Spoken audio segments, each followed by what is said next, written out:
Good morning from Fast Company. Here's our daily look into what's driving today's creative business leaders.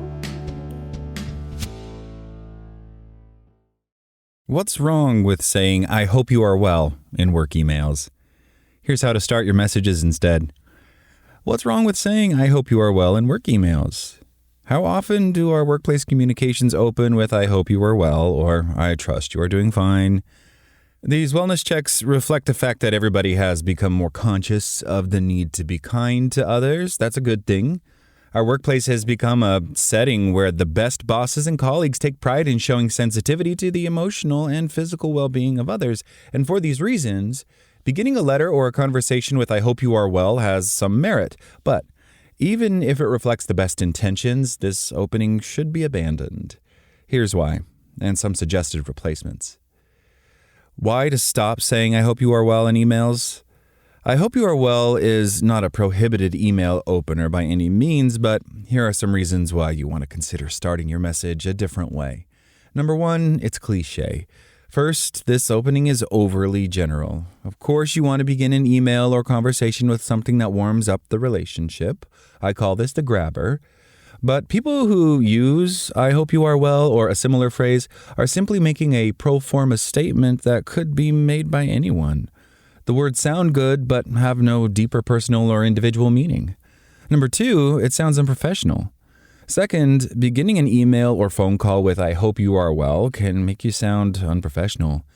Given that this expression is a throwaway line that typically is not meant to be answered, it will make you sound fluffy.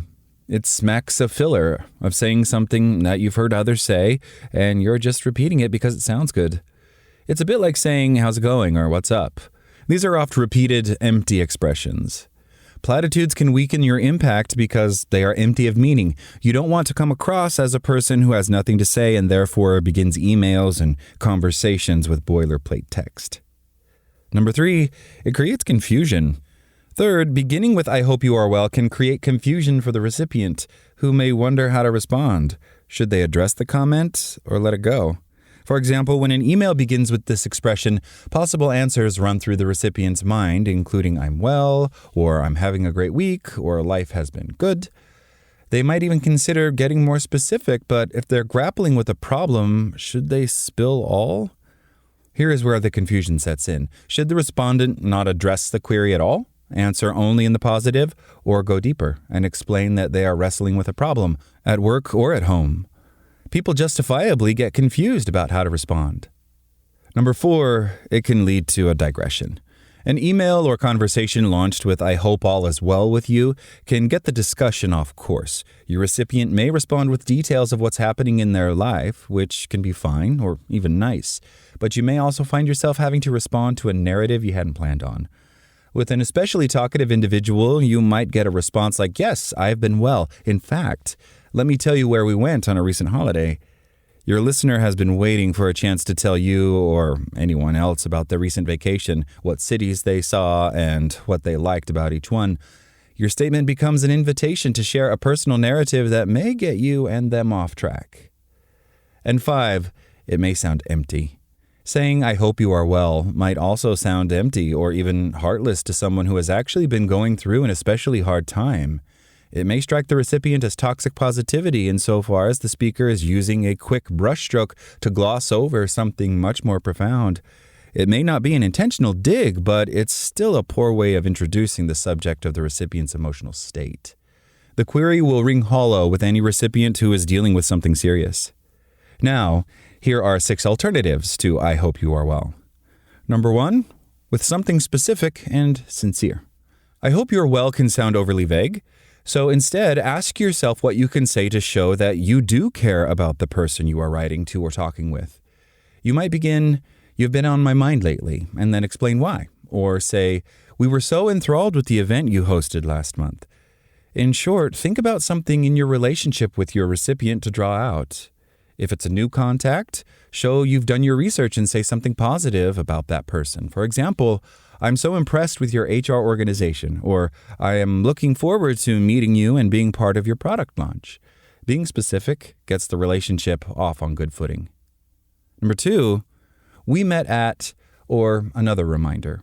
Maybe you've met the person you're emailing, but it was just once, or perhaps you worked together years ago. Either way, you want your recipient to know who you are right up front. If not, they might not be motivated to read the rest of your message. A well wish from a stranger doesn't mean much. Number 3, name said I should reach out. This is another opener that hooks your recipient by telling them why they should read your message. It tells them right up front why you're contacting them and reassures them that someone they know vouches for you. Your next sentences should quickly explain why you were referred to them by your mutual contact. And of course, you should only use this opener if it's true. Number 4, with an introduction to yourself. Sometimes you're sending a cold or nearly cold email, and in these cases, your first order of business should always be introducing yourself. This doesn't mean telling your life story, however. Instead, quickly tell the email recipient what about you is relevant to them. Number 5, how are you? This doesn't necessarily mean to literally start your email with the sentence, how are you? You can use any of the many alternatives, but only use this opener if you genuinely want an answer and you're ready to continue any conversation that the recipient starts as a result. Asking how someone is doing is less presumptuous than I hope you are well, because it gives room for them to answer genuinely.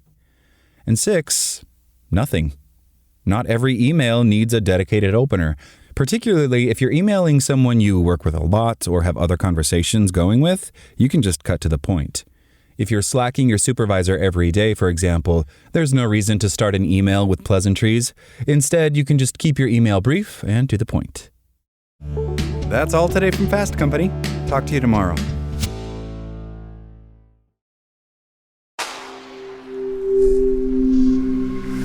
Spoken Layer.